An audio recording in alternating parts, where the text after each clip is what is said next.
Noticentro 1, CMI. Buenas noches, bienvenidos a las noticias. Los siguientes son los 3 hechos más importantes de hoy en Colombia. Dura carta del comandante de las Fuerzas Militares, general Elder Giraldo, al comandante del Ejército Nacional, Luis Mauricio Ospina, debido a las denuncias por presuntamente haber ordenado investigar y perfilar al profesor de inglés de su esposa. El alto oficial, jefe de las Fuerzas Armadas, ratificó en el cargo, pero regañó al comandante del Ejército Nacional. En la misiva le expresa su rechazo por actuar siguiendo intereses personales y le deja claro que la lealtad de un soldado no es negociable. Ampliación de esta noticia en nuestra emisión nacional a las 9 de la noche.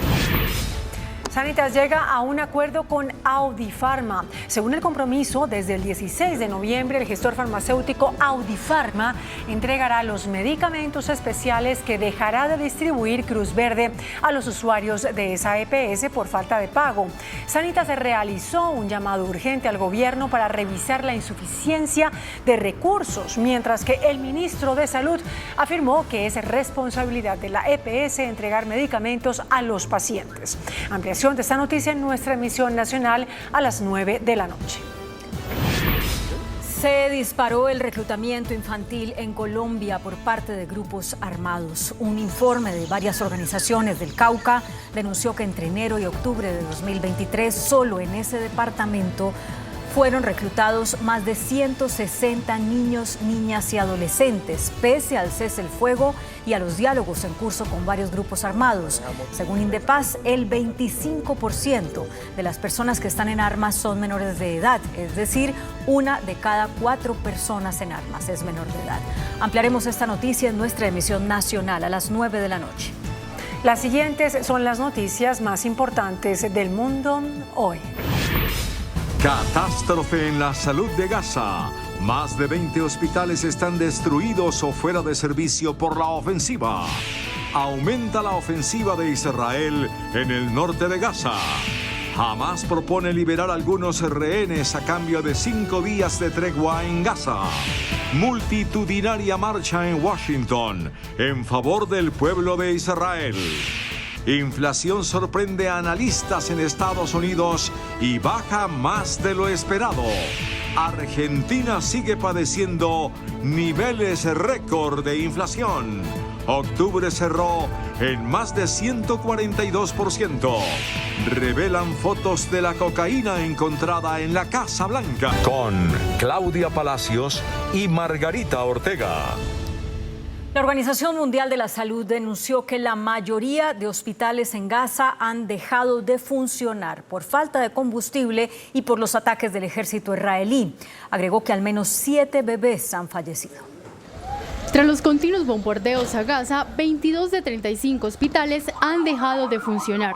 Sin embargo, 13 centros médicos que permanecen abiertos apenas disponen de suministros suficientes para realizar intervenciones quirúrgicas vitales y prestar asistencia a los pacientes hospitalizados, incluidos cuidados intensivos. Así lo informó la Organización Mundial de la Salud en un comunicado. Aunque un oficial de Hamás denuncia que son 25 de 35 hospitales que ya se encuentran fuera de servicio, debido a los bombardeos y a la invasión terrestre israelí, con la única excepción del hospital de Al-Ali, donde hay 500 pacientes y que aún se pueden seguir recibiendo a heridos a pesar de las dificultades. Por su parte, el director del centro hospitalario de Al-Shifa informó que 7 bebés prematuros fallecieron por la falta de electricidad y otros 30 corren peligro al no funcionar las incubadoras.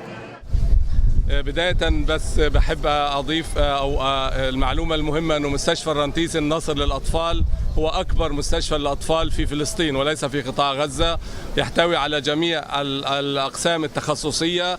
الآن المستشفى خارج الخدمة، جميع الأطفال حرموا من هذه الخدمة ولا يوجد مكان يستطيع تلقي الخدمات اللي كان بيقدمها مستشفى الرنتيسي النصر للأطفال في هذا الوقت. Según el doctor Mustafa, el hospital había sido asediado por tanques israelíes con cortes de electricidad, agua y oxígeno, lo que obligó al personal médico, a los pacientes y a decenas de familias desplazadas que residían en el hospital a evacuar. Por su parte, el ejército israelí declaró que estaban coordinando el traslado de incubadoras a la Franja de Gaza en una posible medida para permitir la evacuación de los recién nacidos. La cifra de fallecidos sigue aumentando. Hasta el momento, 11.240 personas han muerto, según reportes de Gaza. Entre las víctimas, 4.630 son menores de edad. Israel anunció que Hamás perdió el control del norte de la Franja de Gaza y aseguró que los terroristas están huyendo hacia el sur. El ejército israelí desmantela un hospital en Gaza y revelan videos e imágenes de cómo Hamás escondían armas, incluidas granadas y explosivos, los cuales eran almacenados por los combatientes en el sótano del hospital Rantishi, un hospital pediátrico con la especialidad en el tratamiento de pacientes con cáncer, en el que presuntamente ocultaban rehenes. I went to the hospital with a video camera and personally documented more concrete evidence. The concrete evidence are that Hamas uses hospitals as an instrument of war. Además, el ejército ha asegurado haber tomado la sede del gobierno de Hamás en Gaza, el parlamento y varios cuarteles de la milicia. ראיתם את החיילים של גולני יושבים בפרלמנט של עזה. הדבר הזה הוא רב משמעות. אני יכול לומר לכם שבצפון הרצועה החמאס איבד שליטה ולמעשה אנחנו שולטים בכל התווך העילי והמרכזי של רצועת עזה בצפון הרצועה ובמיוחד בעיר עזה. Por otro lado, al menos 8 palestinos han muerto a manos del ejército israelí en Cisjordania, 7 de ellos en un combate en la localidad Tukurman, según médicos de la zona. Y la organización terrorista Hamás propuso una tregua de 5 días para liberar rehenes israelíes. En la búsqueda de llegar a un acuerdo con Hamás para liberar los 240 rehenes israelíes, el grupo miliciano se pronunció. أن بإمكاننا في هدنة مدتها 5 أيام تتضمن أن نفرج عن 50 من النساء والأطفال المحتجزين في غزة وقد يصل العدد في نهاية المطاف إلى 70.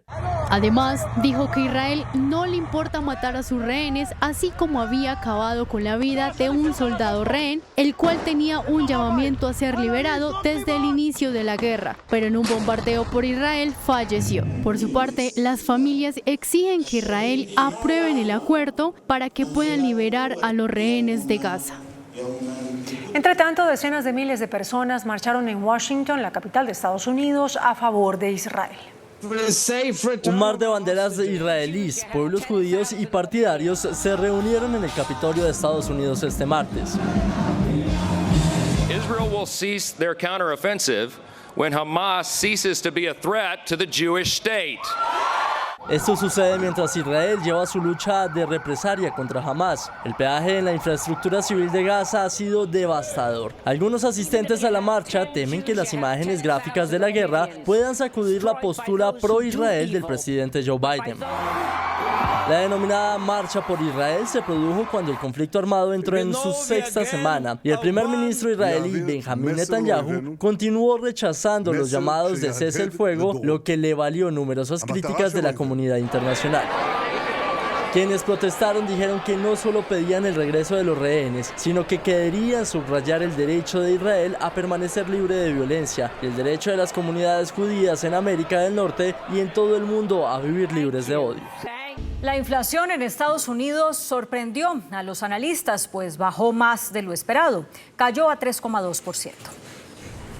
El aumento generalizado y sostenido de los precios de los bienes y servicios al consumidor en Estados Unidos se enfrió más de lo esperado el mes pasado, lo que brinda una buena noticia para las autoridades que buscan controlar los aumentos de costos sin dañar la economía. En el informe se evidencia que el índice de precios al consumidor IPC aumentó un 3,2% en los 12 meses hasta octubre, frente al 3,7% del mes anterior. Según el Departamento de Trabajo, la caída en el índice de la gasolina fue el responsable de la desaceleración de los precios, aunque fue parcialmente compensada por un aumento continuo en el índice de vivienda. La primera reacción de los mercados fue una fuerte subida en los futuros del Wall Street. Argentina se convirtió en el tercer país con mayor inflación del mundo, alcanzando una cifra interanual del 142%. El Instituto Nacional de Estadística y Censos argentino dio a conocer que la inflación de octubre fue del 8.3% y suma un 142.7% en los últimos 12 meses en el país, lo que significa el mayor registro en los últimos 32 años. Este incremento afectó principalmente en el último mes el área de la comunicación, un 12.6%, el área textil un 11%, equipamiento y mantenimiento del hogar un 10.7%, bebidas alcohólicas y tabaco un 9.8% y recreación y cultura un 9.3%. Sin embargo, como el dato de octubre del 2023 supera ampliamente el registro del año anterior, un acumulado interanual trepó la cifra más alta desde 1991, cuando en agosto de este año habría sido del 144.4%. El presidente de Estados Unidos, Joe Biden, busca retomar o reanudar la relación con China en una reunión que tendrá con su homólogo Xi Jinping en San Francisco. El presidente de los Estados Unidos, Joe Biden, y su homólogo de China, Xi Jinping, se reunirán en San Francisco para celebrar la cumbre del Foro de Cooperación Económica Asia-Pacífico, en el que aprovecharán para hablar de las relaciones de ambos países. Being able to pick up the phone and talk to one another if there's a crisis. Being able to make sure our military still have contact with one another. We can't take, as I told you, we're not trying to decouple from China, but what we're trying to do is change the relationship for the better. Además, Biden dijo que beneficiaría a todos si el ciudadano promedio en China tuviera un trabajo con un salario decente. El Servicio Secreto de Estados Unidos publicó las fotos de la bolsa de cocaína encontrada en la Casa Blanca en julio de este año. La entidad hizo público el paquete con la droga que se encontró dentro de un armario en la entrada del ala oeste. Las autoridades dicen que no pudieron identificar un sospechoso y que continúa la investigación. Argentina tendrá este domingo la segunda vuelta de las elecciones presidenciales. Las encuestas anticipan un empate técnico. Tras las elecciones primarias y la primera vuelta, en la segunda y definitiva los argentinos deben elegir entre el peronista Sergio Massa del partido Unión por la Patria o el ultraderechista Javier Milei del partido La Libertad Avanza. Si se analizan las 6 encuestas efectuadas en el transcurso de noviembre, 3 de ellas apuntan a la victoria de Massa y 3 a la de Milei. Es decir, la elección está igualada en extremo y los expertos hablan de un empate técnico. El Centro Estratégico Latinoamericano de Geopolítica, CELAC, fue el que publicó la última encuesta, dando la victoria a Massa muy ajustada. Ganaría con el 50.8% de los votos y Milei se quedaría con el 49.2%. Lo que sí se sabe es que son claves los votos de la derecha moderada, cuya líder, Patricia Bullrich, quedó tercera en la primera vuelta. Ella dijo que votaría por Milei, cosa que sin embargo no comparte su partido. Científicos de China presentaron un robot con inteligencia artificial capaz de producir oxígeno en temperaturas de hasta menos 37 grados Celsius que se podría usar para sobrevivir en Marte. Se trata de un robot químico impulsado por inteligencia artificial para la síntesis automatizada y optimización de catalizadores para la producción de oxígeno a partir de meteoritos marcianos. Este avance utiliza un modelo de aprendizaje automático para identificar la fórmula catalizadora óptima entre más de 3.76 millones de composiciones posibles. El catalizador sintetizado demostró su viabilidad al producir oxígeno de manera estable, incluso en condiciones adversas simuladas en Marte, con temperaturas de menos 37 grados centígrados. Este método, que tomaría 2000 años con mano de obra humana, se logró exitosamente tan solo en 6 semanas mediante el uso de la inteligencia artificial. Muy buenas noches. El Partido Centro Democrático, que dirige el expresidente Uribe, realizó hoy un debate de control político al ministro de Comercio, el doctor Germán Omaña, y al director de Planeación, el doctor Jorge Iván González. El senador Miguel Uribe fue el principal vocero en ese debate en la Comisión Tercera del Senado y es nuestro invitado de esta noche. Senador Uribe, muchas gracias por aceptar. ¿Qué balance saca usted del debate de hoy? Muchas gracias, Yamid. Un saludo especial a usted y a su audiencia. Realmente este fue un debate fundamental que realizamos con mi compañero Ciro Ramírez en un momento en el que la economía va mal. Y lo sienten las familias colombianas, especialmente las familias de menores ingresos. Hoy hicimos un recorrido por todos los indicadores que demuestran que hay poca confianza en los mercados colombianos. Realmente Colombia es el país de la región con mayor riesgo país. Y lo que es evidente es que la pérdida de valor que ha significado el gobierno de Gustavo Petro tiene un efecto concreto en los colombianos. Primero, mayor costo de vida y segundo, menos capacidad de empleo. Si no hay empleo, no hay superación de la pobreza. Hoy la invitación a este gobierno y particularmente a estos dos funcionarios fue a que cumplieran con la propuesta de campaña. El presidente Gustavo Petro habló de la reindustrialización del país. Llevamos 1 año y 3 meses y no solamente no han reindustrializado el país, están haciendo todo lo contrario. Las empresas hoy ya no tienen la expectativa de crecimiento que tenían, la incertidumbre política, las reformas a la salud, pensiones y laboral, prácticamente están cobrando factura. La mayoría de las empresas están prácticamente paralizadas y eso tiene un efecto. Ya el Banco de la República estima que para el próximo año mínimo se van a perder 300.000 empleos formales. Eso sin aprobar la reforma a la salud, la laboral y la pensional. Si se aprobara, por ejemplo, solo la reforma laboral, eso podría estimarse una pérdida de 500.000 empleos adicionales. Así que las cosas no van bien y es hora de que este gobierno, especialmente su gabinete, recomponga el rumbo. Pero eso, en esencia, doctor Uribe, es lo que acaba de decir en el tiempo el doctor Bruce McMaster, presidente de la ANDE. Exactamente esa fue su denuncia. Que nos dicho, el diagnóstico está hecho por el sector industrial del país. Así es. ¿Cuál es la solución? No, mire, en primer lugar, no solo se trata del diagnóstico esté hecho por el sector gremial o empresarial, es que este gobierno no escucha. Gustavo Petro y sus ministros de pronto hablan con las personas, con los sectores, pero no escuchan. Hablan de acuerdos, pero ellos no saben hacer concesiones, lo único que hacen es imponer. De todos los sectores le hemos dicho al gobierno que las cosas no van bien y que todavía tiene tiempo de recomponer el rumbo si se quiere. Usted me pregunta cuáles son las soluciones. Primero, hay que buscar aliviar los impuestos. Somos el peor país en materia de competitividad en tema tributario de la OCDE. Es evidente que eso ha desestimulado la inversión. Hoy, Ecopetrol ha perdido 15% de su valor por los pronunciamientos y por la falta de acción de este gobierno. El mercado bursátil ha perdido 25% prácticamente de su valor, generando un grave golpe en las empresas que allí buscan un capital a menor costo. Y todo eso es en buena parte la desconfianza que ha generado el gobierno. Ahora, todo esto se le suma, primero, inseguridad. Es que hoy nos decía el mismo director del DNP, decía, ¿cómo es sostenible una empresa de logística, por ejemplo, donde sus costos representan en materia de transporte el 44 al 50% del costo? Y si hoy una empresa no sabe si una tractomula se demora 3 o 5 o 10 horas de llegar de Bogotá a Villavicencio, y ni se diga de Bogotá a Buenaventura.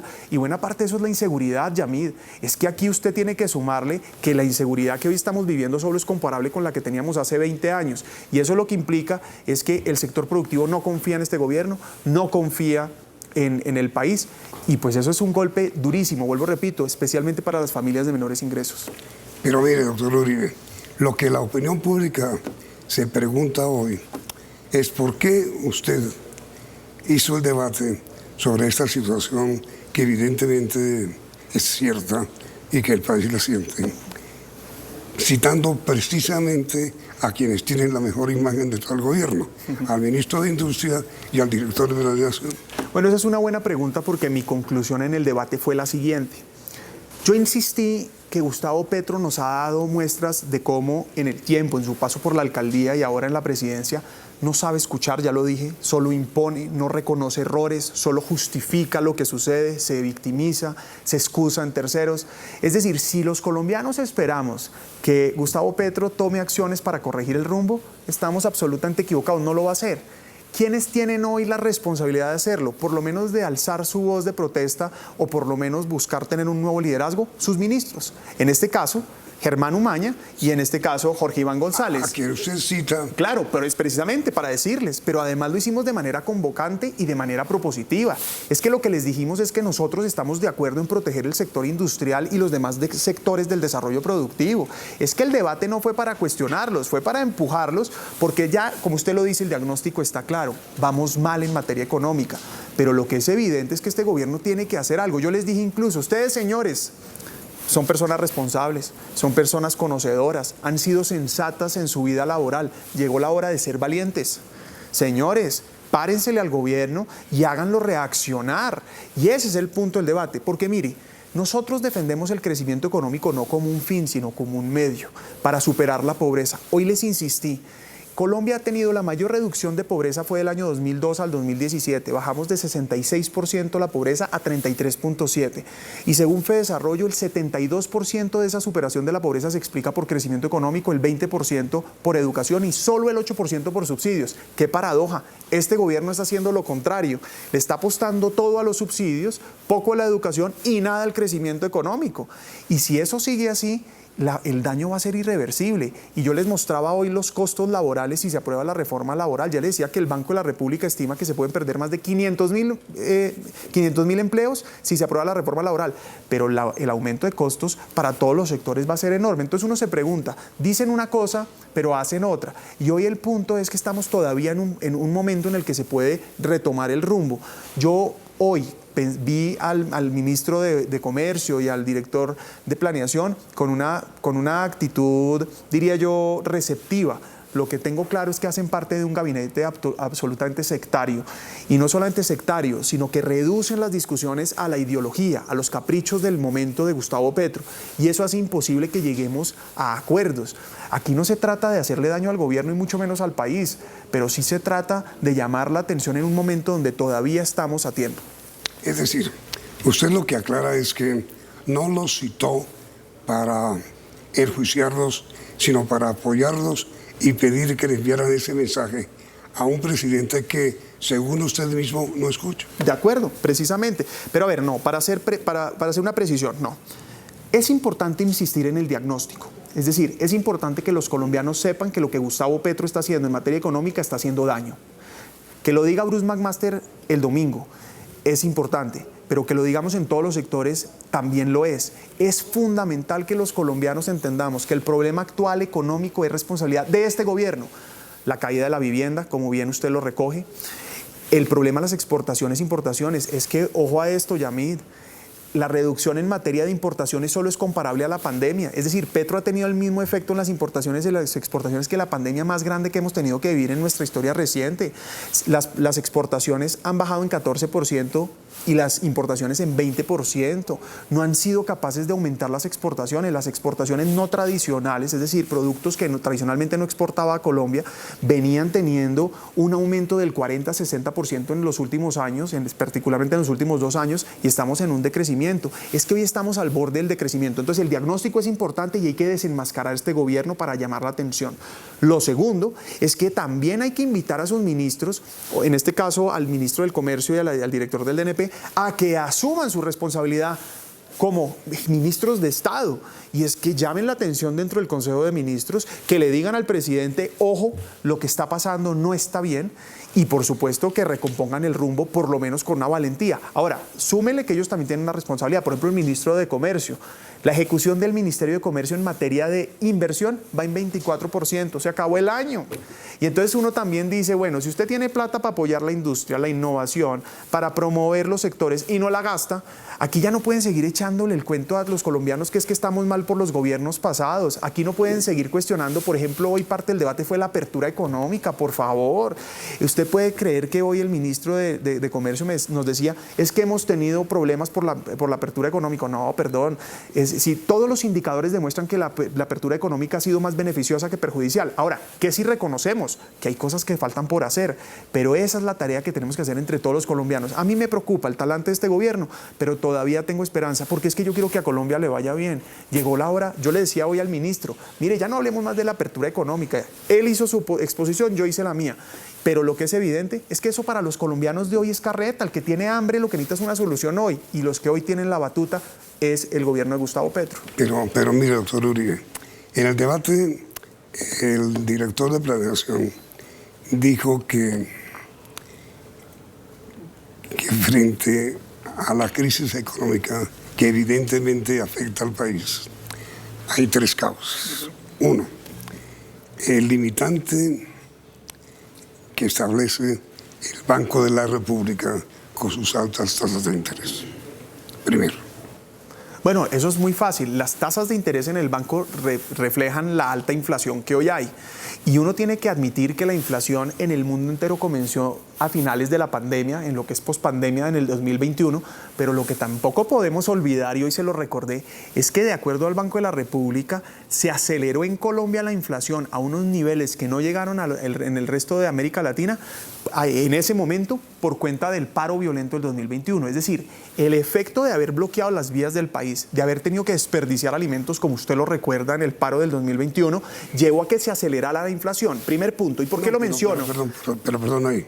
Pero es que eso no fue causa monetaria, que fue la razón de la citación de usted. No, voy a las cifras de las tasas. ¿Por qué? Porque se acelera la tasa de inflación, la inflación, con los que hoy gobiernan haciendo esa oposición. Pero ¿qué pasa ahora? Llevamos 1 año y 3 meses. Primero, siguen subiendo el precio de la gasolina. Pues es imposible que baje la inflación.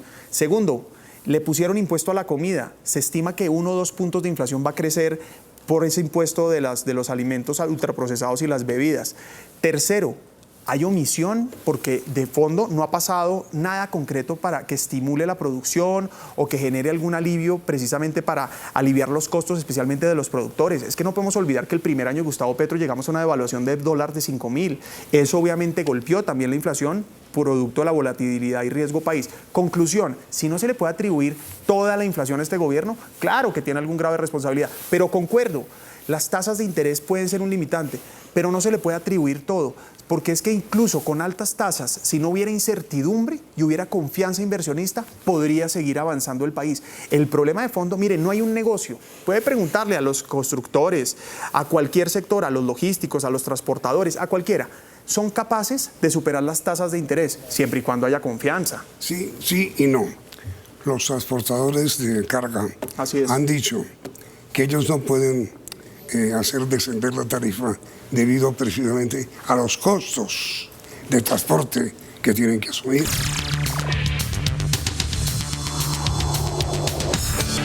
Mire, doctor Uribe, el crecimiento de los costos de los alimentos.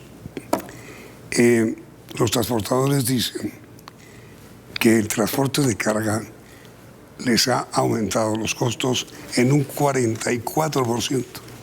No, le decía yo antes que lo que le quiero transmitir es que las altas tasas de interés, si la economía se mueve, las superamos y van a bajar, van a terminar bajando cuando se normalice seguramente el mercado si este gobierno actúa bien. ¿El punto cuál es? El punto es que si no hay confianza, si hay incertidumbre, pues es evidente que la gente se retiene y no consume, no invierte, no ahorra, y mucho menos con los impuestos. Es que no podemos olvidar la reforma tributaria que Gustavo Petro nos impuso al comienzo de su gobierno. Ya le decía yo que nos hizo el peor país, el menos competitivo en materia de impuestos de la OCDE, uno de los menos atractivos de la región.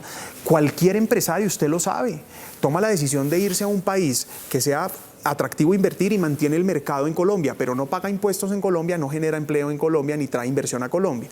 Ahora, frente a la pregunta que usted me hace, claro, los costos del transporte están disparados. ¿Por qué? Primero, inseguridad.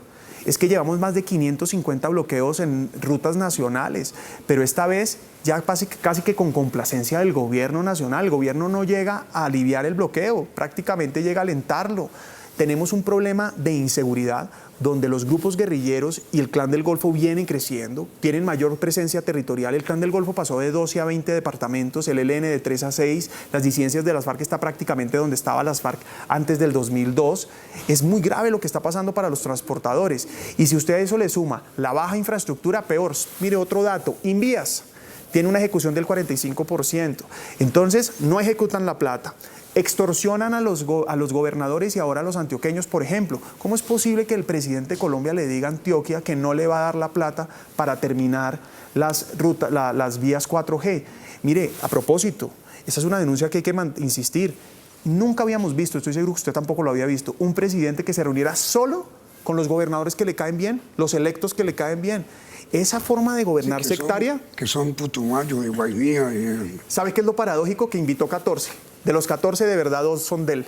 Los otros 12 le tocó hacerlos pasar de él, como de él, porque realmente el fracaso fue estruendoso. Y precisamente por todo lo que aquí estamos hablando, porque vamos mal en economía y en otros sectores. Pero lo que quiero insistir es lo siguiente, es que el gobierno tiene que invertir en infraestructura. Entonces, infraestructura, inseguridad física, bloqueos, pues obviamente aumenta el costo del transporte y a su vez el costo de los alimentos, el costo pues en general de todos los bienes que se transportan. Pues el presidente de la ANDI decía el domingo en El Tiempo que no ha habido este año, mejor dicho, bajo el gobierno Petro, una sola obra de infraestructura aprobada. Ni una. No hay. Es que la negligencia es absoluta. Es que mire, usted ve, yo vuelvo a lo que acaba de decir, el capricho ideológico de Gustavo Petro es absoluto. ¿Y eso por qué es un problema? Porque genera falsos dilemas, vida y economía, extracción de hidrocarburos o cambio climático.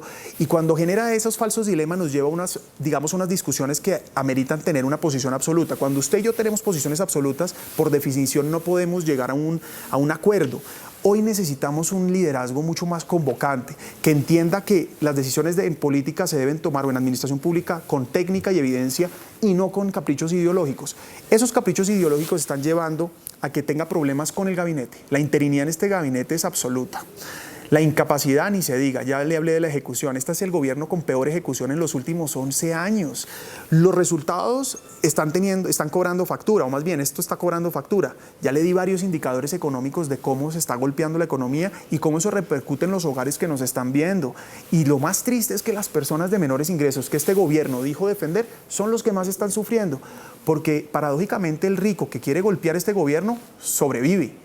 Pero la persona de menores ingresos hoy está pasando problemas. Le voy a dar una cifra que a mí me duele mucho. En el primer año de Gustavo Petro, de acuerdo al DANI, cifra oficial, 1.3 millones de personas han dejado de comer 3 veces al día.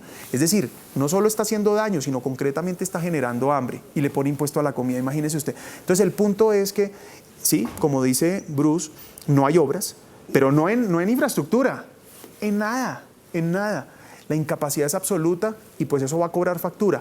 Colombia no está para perder 4 años y no solamente estamos perdiendo el tiempo, estamos yendo para atrás.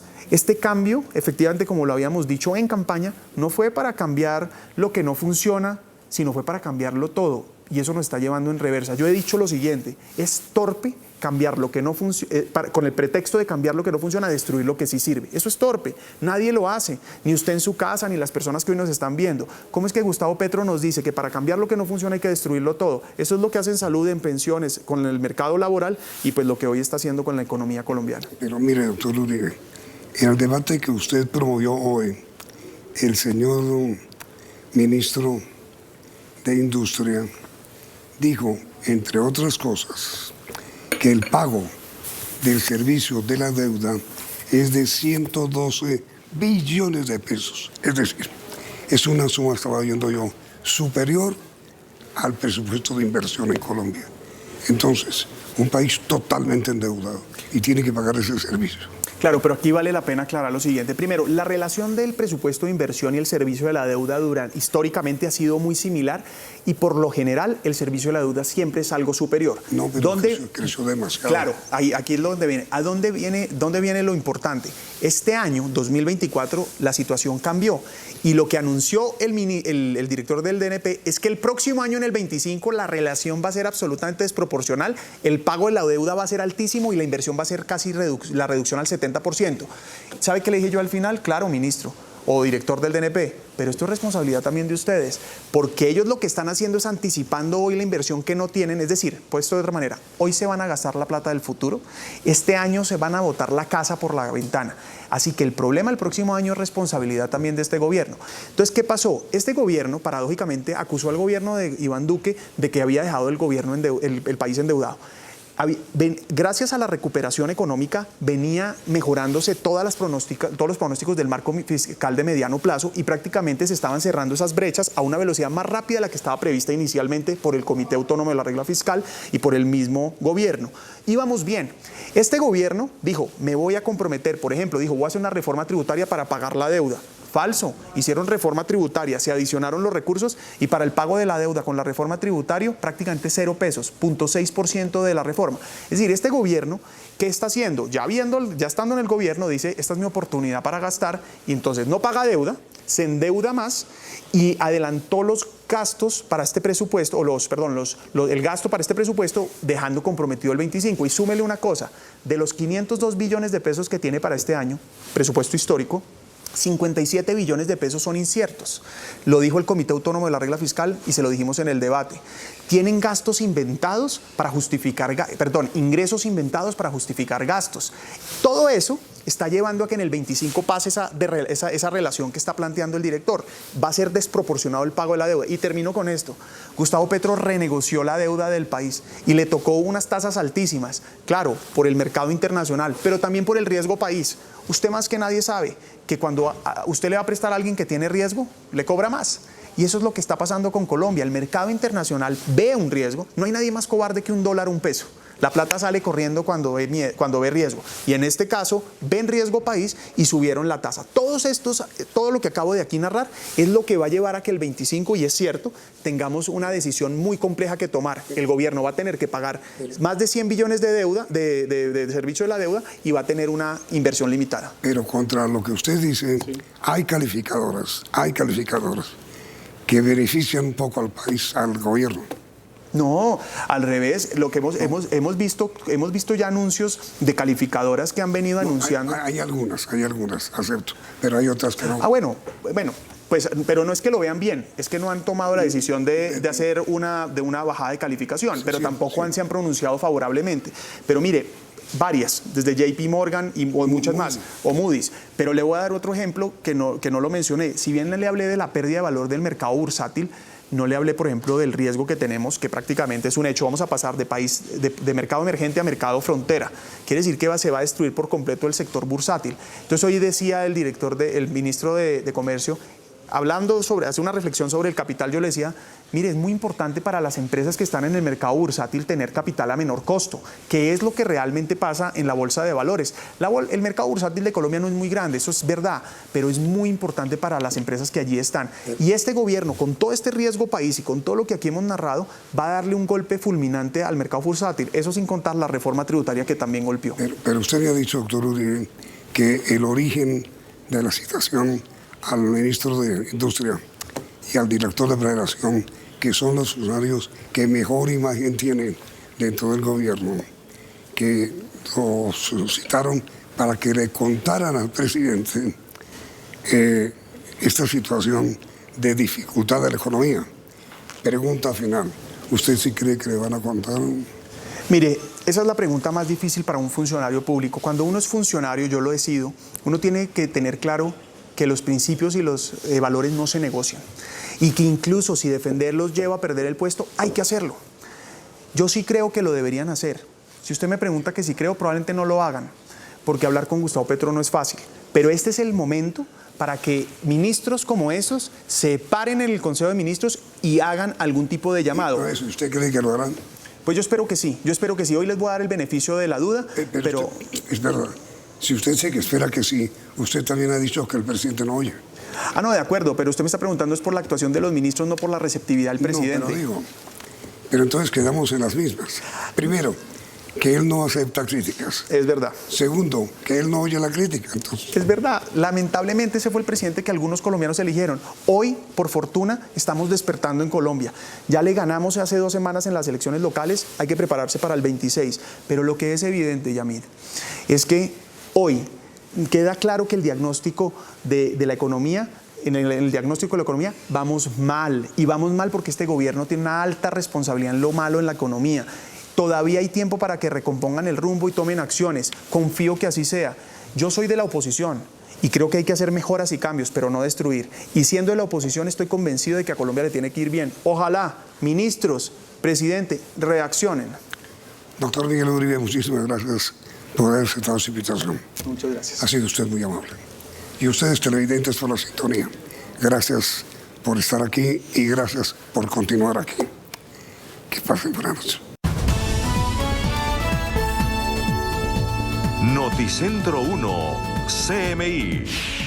Ratificación y regaño al general Ospina, comandante del ejército.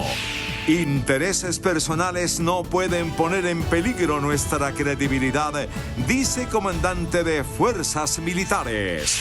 Se complica reforma a la salud. Hoy solo se aprobaron 2 artículos de los 60 que faltan por debatir. Acuerdo entre Sanitas y Audifarma para distribuir medicamentos. Cierran por 9 días carretera entre Bucaramanga y Barrancabermeja. El presidente Petro ordena acelerar ejecución presupuestal. La industria cae por 7º mes consecutivo. El país es inviable con el actual nivel de deuda, asegura Planeación Nacional. Gobierno aclara dudas sobre el impuesto predial. La influyente OCDE alerta por alta informalidad en Colombia. 9 de cada 10 empresas que cierran son microempresas. Con Claudia Palacios y Margarita Ortega. Iniciamos nuestra segunda hora de noticias. Noticentro 1 CMI conoció una dura carta del comandante de las Fuerzas Militares, general Elder Giraldo, al comandante del Ejército Nacional, Luis Mauricio Ospina, señalado de usar la inteligencia militar para su propio beneficio. El general Giraldo, a través de una carta, fija su posición, ratificando y llamando la atención del comandante del Ejército Nacional por ordenar presuntamente, la investigación y perfilamiento en contra del profesor de inglés de su esposa. En la misiva expresa rechazo porque actuó bajo intereses personales y dejó claro también que la lealtad de un soldado no es negociable. Escándalo en el Ejército Nacional. Investigan e inspeccionan al general Luis Mauricio Ospina, comandante de todo el ejército, quien habría ordenado presuntamente el uso de equipos de contrainteligencia para seguir al profesor de inglés de su esposa. Ante el hecho, el comandante de las Fuerzas Militares, general Elder Giraldo, envió una carta a todos sus subalternos, tanto generales como almirantes, donde hace una ratificación de los hechos. Como comandante general de las Fuerzas Militares de Colombia, tengo plena confianza en su honor, su bizarría y su espíritu de cuerpo. Sigamos trabajando juntos para alcanzar la victoria, sabiendo que con nuestra unión y determinación, todo lo imposible se vuelve posible. Desautorizó el actuar en favor de intereses personales. La lealtad, la fidelidad y los principios de un soldado no son negociables. Expresó su inconformismo por la traición. Un soldado más que nadie comprende la importancia de la confianza y lealtad en el cumplimiento de su deber. Jamás debería traicionar la confianza depositada en él ni a la institución a la que sirve. Las ambiciones y los intereses personales nunca deben anteponerse al buen nombre y reputación de las fuerzas militares a las que pertenece. Insistió en la ética, el respeto por las acciones. La cohesión y el respeto mutuo son fundamentales en el cumplimiento de nuestra misión. Nunca debemos permitir que nuestras acciones o intereses personales pongan en peligro la integridad y la credibilidad de las fuerzas militares. Solo a través de la dedicación, la ética y la lealtad inquebrantable podemos mantenernos como soldados dignos y ejemplares. Hizo referencia a la maldad que puede haber en la institución. Como soldados, es nuestro menester mantenernos firmes en nuestras convicciones y principios, incluso cuando la maldad no tiene límite. La carta firmada por el general Elder Giraldo, comandante de las Fuerzas Militares, fue recibida hoy en la tarde por el general Luis Mauricio Ospina, comandante del Ejército Nacional. En otras noticias, se complica el trámite del proyecto de reforma a la salud.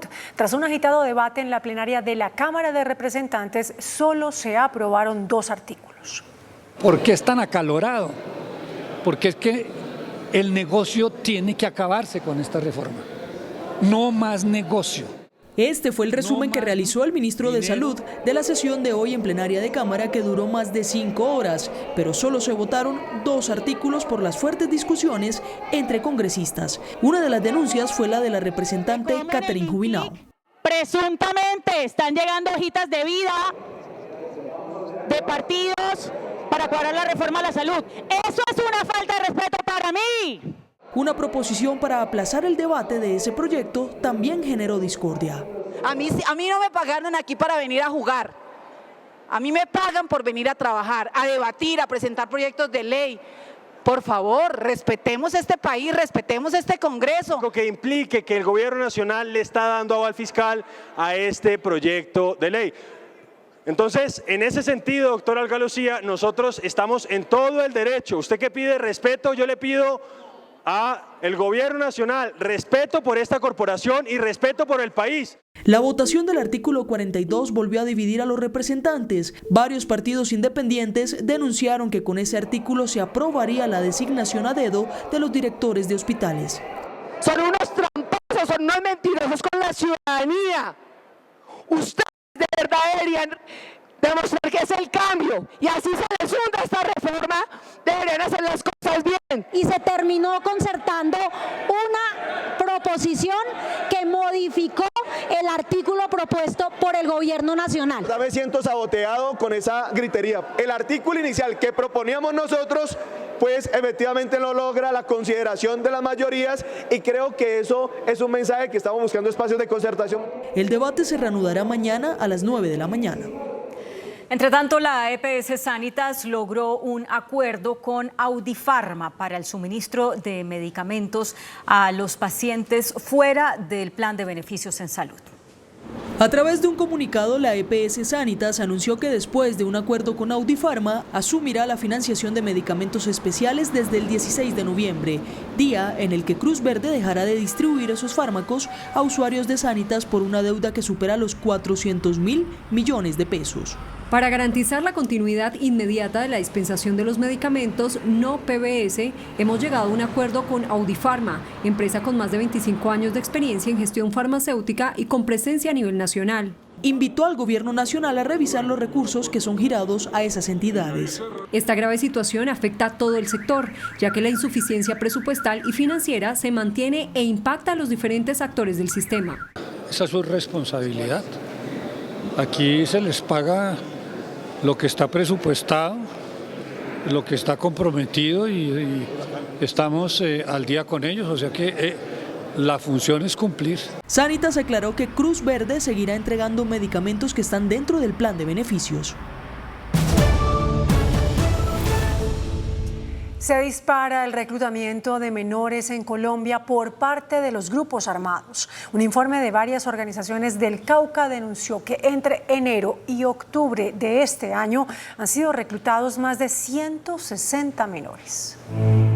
Pese al cese del fuego y los acercamientos de diálogos con los grupos armados, no para el reclutamiento infantil y forzado, que es considerado como un crimen de guerra y violatorio del derecho internacional humanitario.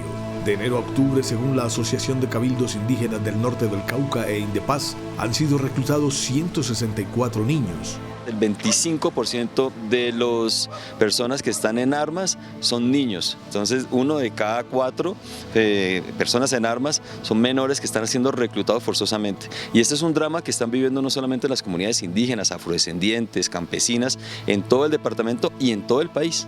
El mapa del reclutamiento en el Cauca entrega estas dolorosas cifras. Corinto 27 casos que representan el 16%, INSA 21, 13%, PAES 19, 12%, Morales 18 casos, 11%, Toribío 17, 10%, Caloto 16 casos, 10% y Caldono 16, 10%. El Estado Mayor Central es en estos momentos el principal reclutador de niños. Asimismo el ELN, la Segunda Marquetalia, todos los grupos están reclutando menores de edad. Por ello se exige que antes de iniciar la mesa se pida el fin del reclutamiento infantil y el regreso de los niños que están en las filas.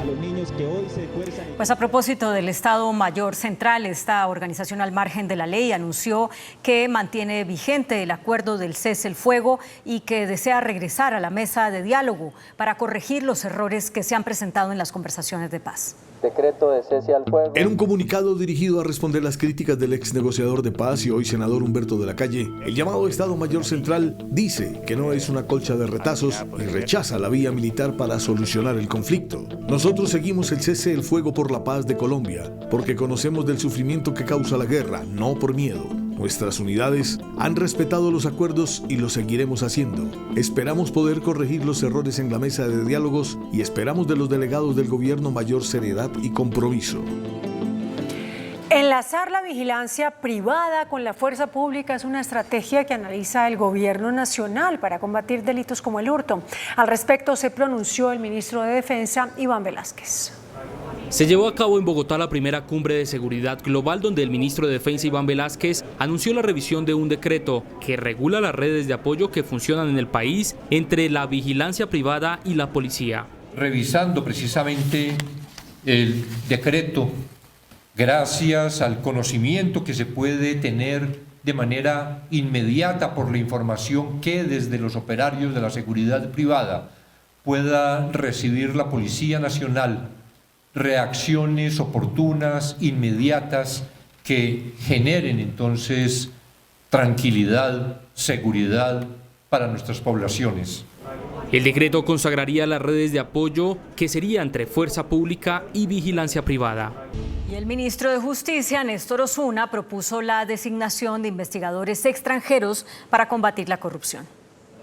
La propuesta hace parte de un paquete para combatir la corrupción que plantea el gobierno, en el que también incluirán fomentar a funcionarios judiciales de carrera y el fortalecimiento de un cuerpo élite de investigación local. Una cosa que ha funcionado en muchos lugares del mundo es solicitar ayuda de expertos internacionales.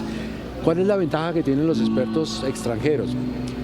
Que al no estar en la vida cotidiana nacional, ven cosas que a veces el propio no ve. Osuna asegura que la eventual llegada de extranjeros no vulnera la autonomía nacional. Todo esto que he mencionado no afecta funciones de ninguno de los órganos actualmente existentes. También se refirió a la propuesta del fiscal general sobre un plebiscito para que los colombianos opinen sobre la paz total. La Constitución Nacional establece que es atribución exclusiva del presidente de la República convocar a plebiscitos. Así que es una cosa que está fuera de la Constitución, no, nadie más que el presidente de la República puede convocar a plebiscitos. Servicio Noticentro 1 CMI. ¿Qué hacer en caso de tener una fotomulta?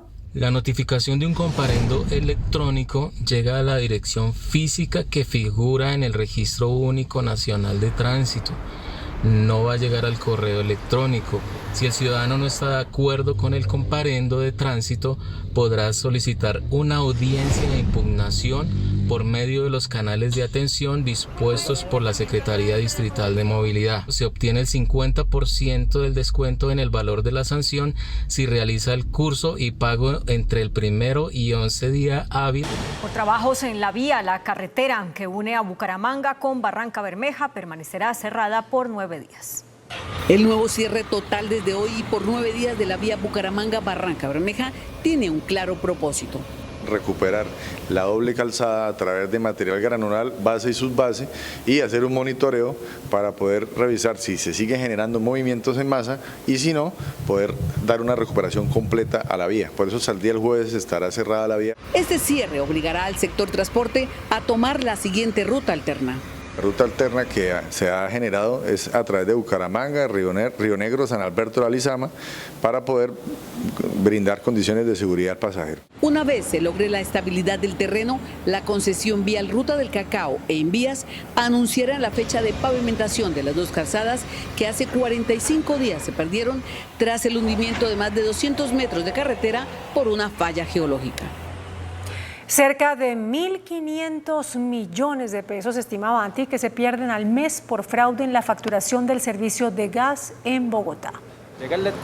Alterando los contenedores es como bandas de delincuentes cobran a algunos establecimientos comerciales por pagar montos muy inferiores al que debería registrarse en la factura. Devolver la lectura del medidor.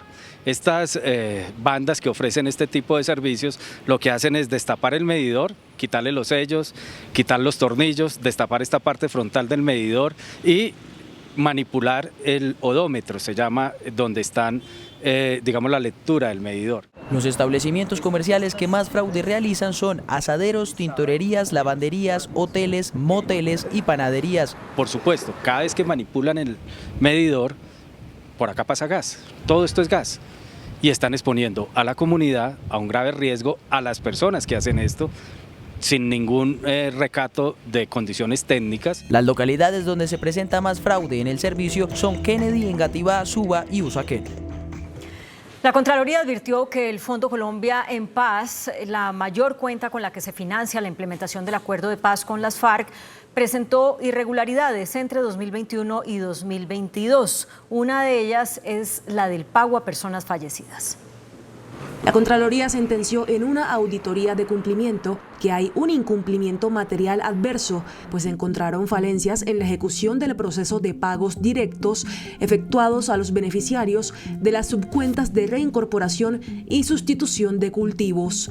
El fondo autorizó pagos por 12 millones de pesos a 14 excombatientes que aparecen como fallecidos, pagos por más de 10 millones a 12 excombatientes que devengan más de 5 salarios mínimos y un pago de 900.000 pesos a un excombatiente preso. En sustitución de cultivos se pagaron 60 millones de pesos a 14 beneficiarios que registran como fallecidos y 32 millones a beneficiarios que aparecen en cárceles. El fondo tampoco retuvo 3.615 millones de pesos de la contribución especial para obras públicas, ni retuvo 773 millones para la estampilla Pro Universidad Nacional de Colombia, generando un daño al patrimonio público. El fondo, dirigido por Wilmer Leal, advierte que lo encontrado corresponde a actividades, en su mayoría, del anterior gobierno. Incautan arsenal a las disidencias de las FARC en el Caquetá. Una gran cantidad de armas y de municiones fueron incautadas a las disidencias de las FARC al mando de Iván Mordisco en Caquetá. Una persona conocida con el alias de Mono Didier fue capturada. La Alianza Social Independiente, ASI, anunció que deja de ser partido de gobierno y que pasa a ser una agrupación política independiente. El anuncio lo hizo en la plenaria del Senado por medio de su vocera, la congresista Berenice Bedoya, quien dijo que las bases del partido no están viendo las transformaciones que anunció y prometió el gobierno del presidente Petro. Cerca de 100 indígenas del Cauca llegaron a sumarse a los más de 250 que ya estaban instalados a las afueras del DANE en Bogotá. Exigen que se repita el censo poblacional en su territorio. Indígenas del resguardo Páez de Corinto provenientes del Cauca se siguen sumando al campamento que formaron a las afueras de las instalaciones del DANE. Sumamos más o menos entre 250, 300 comuneros indígenas aquí en este lugar para poder hacer un poco más fuerte, digamos, la presencia y la incidencia alrededor de las propuestas que estamos trabajando. Exigen que se repita el censo poblacional, pues estadísticamente no están contando a más del 90% de su población. Nuestro censo propio o nuestro autocenso, que es validado por el Ministerio del Interior, registramos 12.850 comuneros indígenas ya certificados por el Ministerio del Interior, pero en el censo DANE solamente nos certifican 798 comuneros indígenas. El DANE se pronunció a través de este comunicado. El DANE certificó la población que reside al interior de los resguardos, mientras que los autocensos o registros de población étnica consideran a quienes la autoridad étnica defina que pertenece a ese resguardo o comunidad, independientemente de su lugar de residencia. Aseguran que se trabaja en el cambio de normativa para que sean válidos los autocensos. Las autoridades capturaron a 9 presuntos narcotraficantes, entre ellos un coronel retirado de la policía pedido en extradición por Estados Unidos. 9 narcotraficantes fueron capturados por la DGINE Interpol, entre estos un coronel retirado que enviaba cocaína a otros países. Esta organización delinquía en la costa Caribe y se encargaban de contaminar los puertos, especialmente Cartagena y Santa Marta, para enviar a través de contenedores de fruta congelada estupefacientes a los Estados Unidos. Alias Coronel se encargaba de la vigilancia de los contenedores que iban las pulpas de frutas con estupefacientes. En un avión de la DEA serán enviados el día de mañana hacia los Estados Unidos. Después de 12 años de líos con los contratos y con la construcción del proyecto, hoy entró en operación el nuevo comando de la Policía Metropolitana de Bogotá. Se trata de la obra de infraestructura más importante del país en materia de seguridad, tema al que hizo referencia hoy el alcalde electo Carlos Galán en su intervención en la Cumbre Global de Seguridad. Es un tema además soportado en cifras con el crecimiento del hurto que ha habido en Bogotá, con los casos de hurtos a residencias, entre otras cosas, y con un aumento que ha habido este año del homicidio también en nuestra ciudad. Desde el distrito le apuntan a que estas nuevas instalaciones sean una solución para los problemas de seguridad en la capital. ¿Qué nos permite?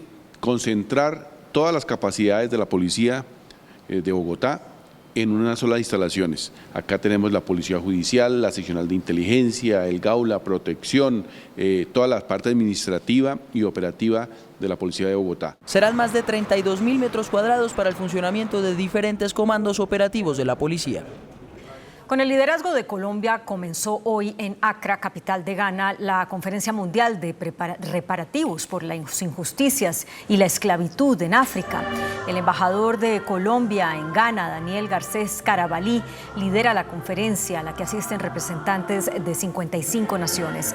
En el encuentro se analizan mecanismos para facilitar la integración comercial y cultural de manera que se reconozca lo que se ha considerado la deuda histórica del mundo con ese continente.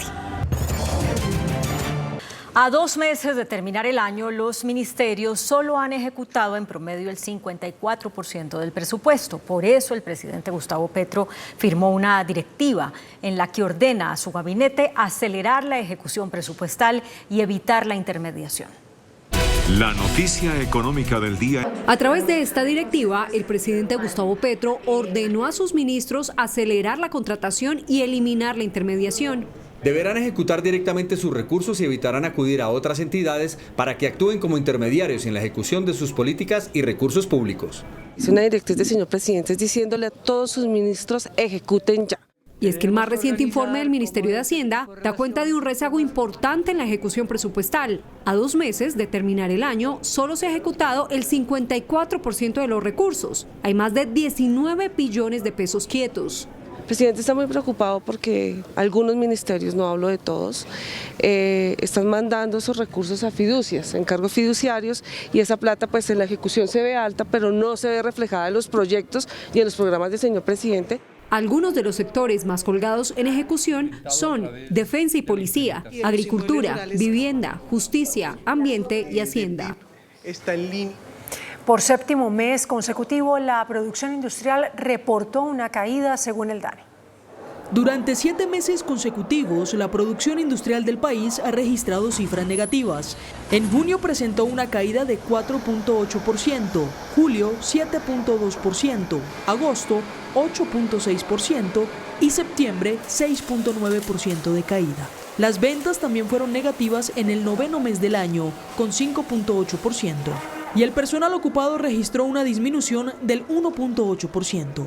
Según el Departamento de Estadísticas de Colombia, en septiembre, 31 de las 39 actividades registraron variaciones negativas. El director de Planeación, Jorge Iván González, advirtió que el país es inviable con el actual nivel de endeudamiento.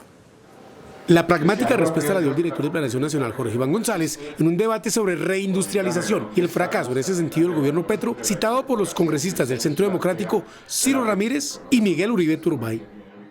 Y sencillamente este país no es viable en el momento en que empecemos a pagar un servicio de la deuda de 112 billones de pesos. El director de Planeación dijo que la situación del país económica no es fácil por el déficit que recibió su gobierno. Cuando tenemos un desbalance de 44 billones de pesos, entonces uno dice, aquí no hay espacio para industrialización ni para nada. Es decir, la economía está en una situación absolutamente crítica. Y Miguel Uribe llamó la atención del gobierno precisamente porque dice está acabando con el empleo con las reformas que tramita el Congreso de la República. Más empleo, menos pobreza. Esa es una ecuación fácil. ¿Por qué menciono eso? Porque parte de lo que sí estamos aquí haciendo en este debate, y se lo tengo que decir con toda contundencia y sin ser vergonzantes, es defendiendo el sector productivo colombiano. El ministro de Comercio respondió que le piden al gobierno Petro hacer en 15 meses lo que otros gobiernos no hicieron en 30 años. Elsa Jaimes, vicepresidenta Costa Afuera de Ecopetrol, anunció el inicio de perforación en uno de los pozos de gas natural en aguas de la costa Caribe. Se trata del pozo delimitador Orca Norte 1, ubicado en aguas del Caribe colombiano, a 39 kilómetros de distancia de la costa de Punta Gallinas, en La Guajira. El inicio de perforaciones en la plataforma es parte de la estrategia de priorizar los proyectos de gas natural que hacen parte del portafolio de la compañía y contribuirán a apalancar la transición energética de Colombia. No solamente en términos de volúmenes, porque no es solamente importante confirmar el volumen que tenemos abajo, sino si el yacimiento va a producir, si vamos a producir en las ratas que nosotros, o sea, a los niveles de producción que nosotros necesitamos. El equipo interdisciplinario trabaja en el proyecto desde hace 2 años. La estamos planeando y programando basados en la información que tenemos a nivel conceptual. ¿Y para qué nos sirve esa actividad? Básicamente para comprobar que este lead que vimos en manera conceptual se nos puede convertir en un prospecto. Este es uno de los proyectos que van dentro del portafolio de hidrocarburos Costa Afuera para aumentar las reservas de gas natural en el país. La ministra de Agricultura, Jennifer Mojica, respondió a las críticas de gremios y analistas sobre el proyecto de ley que limita las alzas en el impuesto predial. Según cifras oficiales, en el país el 90% de los avalúos están desactualizados. La ministra de Agricultura, Jennifer Mojica, les respondió a los gremios las inquietudes formuladas en torno al proyecto que establece topes al impuesto predial. La preocupación de Camacol o del gremio también del comercio, pues se dio, pienso yo, guiados por una lectura acelerada del proyecto de ley, porque si se hubiera analizado, se hubiera identificado que no tiene afectaciones frente a catastros que están actualizados, que son los de las ciudades y los de las ciudades principales y sus centros urbanos. La funcionaria explicó que en casos excepcionales se daría un incremento del 300%. Salvo que las viviendas de BID rural cuesten más de 600 millones de pesos y no estuvieran actualizadas, se daría este incremento. Realmente creo que ha sido una desinformación, que estas precisiones que queremos hacer justamente apuntan a eso. Y en medio de la polémica, el gobierno le ha pedido al Congreso de la República tramitar con urgencia el proyecto que fija topes en el impuesto predial para evitar que se desborden las tarifas. Juan Armando Rojas, Noticentro 1, CMI. Y justamente el gremio de la construcción criticó el proyecto del gobierno que busca la actualización catastral. El presidente ejecutivo de Camacol, Guillermo Herrera, dijo que la propuesta del gobierno de incrementar el valor del impuesto predial provocaría efectos devastadores para el sector de la construcción de vivienda en Colombia. Y lo que estamos viendo es que los incrementos a esos topes van del 50% al 300%. Entonces no es un paliativo y sin duda puede desincentivar, agravar más la crisis que está atravesando. También reveló que en octubre cayó la venta de vivienda BIS en un 48,7%. En 2023 se vendieron 6.037 y en el mismo periodo del año anterior 11.771. La caída tiene varios factores que la explican, entre otras cosas, los niveles de las tasas de crédito hipotecario que se han visto incrementadas por los niveles de inflación que tiene Colombia en este momento. Y reiteró que el país necesita una política clara de reactivación. La Asociación Colombiana de Ciudades Capitales dio un parte de tranquilidad respecto a los efectos que podría tener el proyecto que fija topes al impuesto predial. Consideró que este no debe generar pánico. La vocera de los alcaldes de las grandes ciudades del país, Luz María Zapata, dio un parte de tranquilidad a los habitantes de las grandes urbes y garantizó que no se va a disparar el predial. Que no tengan pánico porque sus mandatarios han actuado bien, porque los alcaldes de las ciudades capitales de Colombia son unos buenos ejecutores. Asocapitales ratificó que las principales ciudades tienen actualizado ya el catastro. Nosotros hemos hecho un trabajo enorme para que nuestras ciudades capitales estén actualizadas catastralmente y este proyecto de ley no afecta a aquellas ciudades actualizadas catastralmente, así que yo diría que no tenemos un problema con este proyecto de ley. A pesar de que el gobierno precisó los alcances del proyecto de ley para limitar las alzas en el predial, gremios económicos insisten en que la iniciativa terminará elevando los impuestos locales. El presidente de FENALCO, Jaime Alberto Cabal, afirmó después de escuchar las explicaciones del gobierno sobre el alcance del proyecto de topes del impuesto predial que subsisten preocupaciones sobre la afectación que esta iniciativa puede tener en la economía.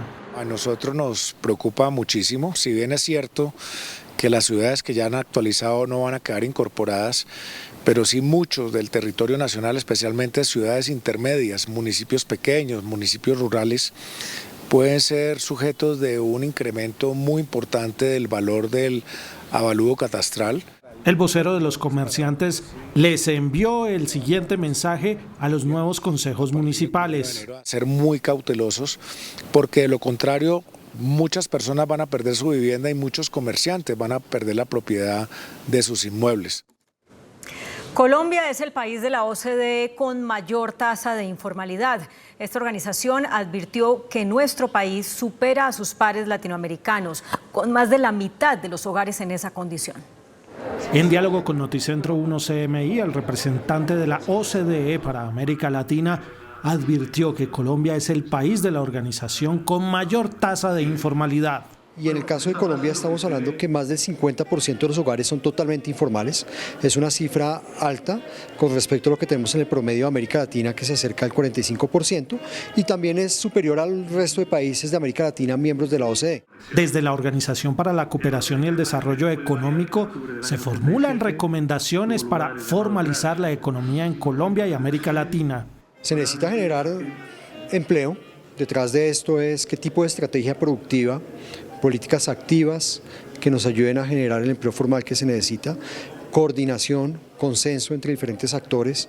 El vocero de la OCDE concluyó que la informalidad es una de las variables que está frenando el crecimiento económico. 9 de cada 10 empresas que cierran en Bogotá son microempresas, así lo reveló la Veeduría Distrital.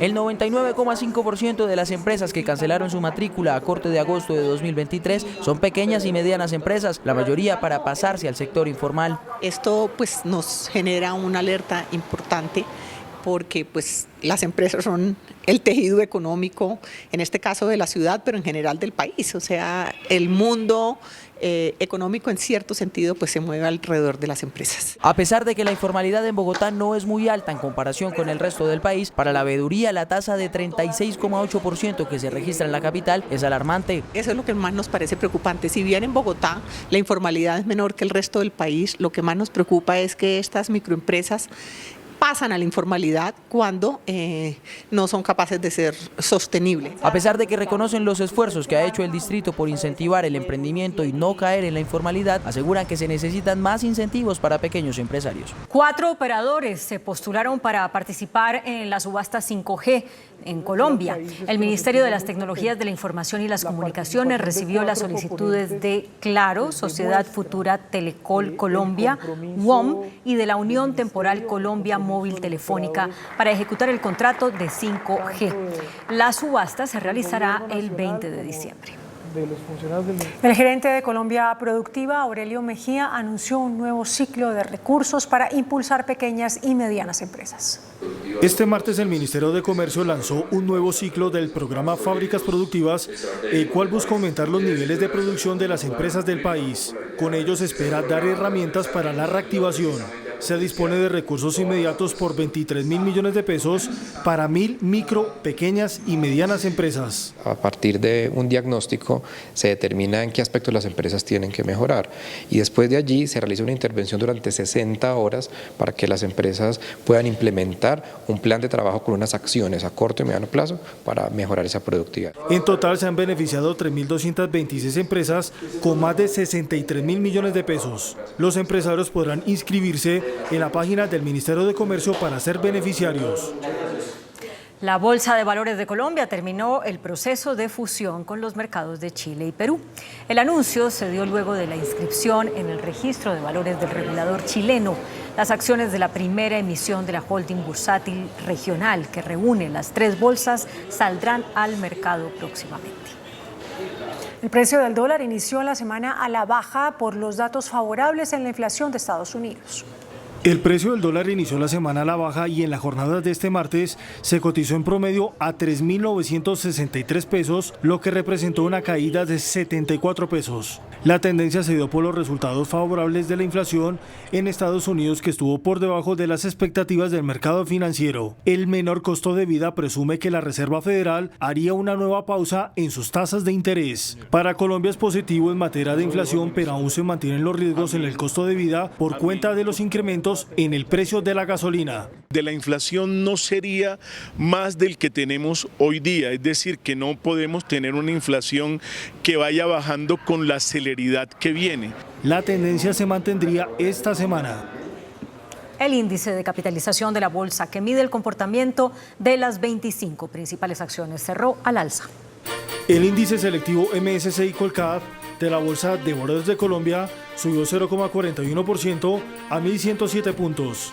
La acción de Terpel fue la que más subió, con una valorización de 2,74% a 6.750 pesos. La acción de Cementos Argos fue la que más bajó, con una pérdida de 1,79% a 4.950 pesos. La acción más negociada de la jornada fue la de Icolcap, al movilizar más de 10.000 millones de pesos, con una variación positiva de 0,55% a 11.060 pesos. Estos son los indicadores económicos en Noticentro 1 CMI. La tasa representativa del mercado que regirá para mañana miércoles será de 3.963 pesos con 57 centavos. Los profesionales de cambio compran la divisa en promedio en 3.970 pesos y la venden en 4.030 pesos. Un euro cuesta 4.314 pesos con 60 centavos. La libra de café en Nueva York se cotizó a $1 con 76 centavos. El azúcar se transó en 27,19 centavos de dólar la libra. El barril de petróleo WTI se cotizó en $78 con 15 centavos. La referencia Brent para Colombia se cotizó en $82 con 44 centavos. Una acción de Ecopetrol cuesta 2.370 pesos. Hasta aquí Noticentro 1 CMI.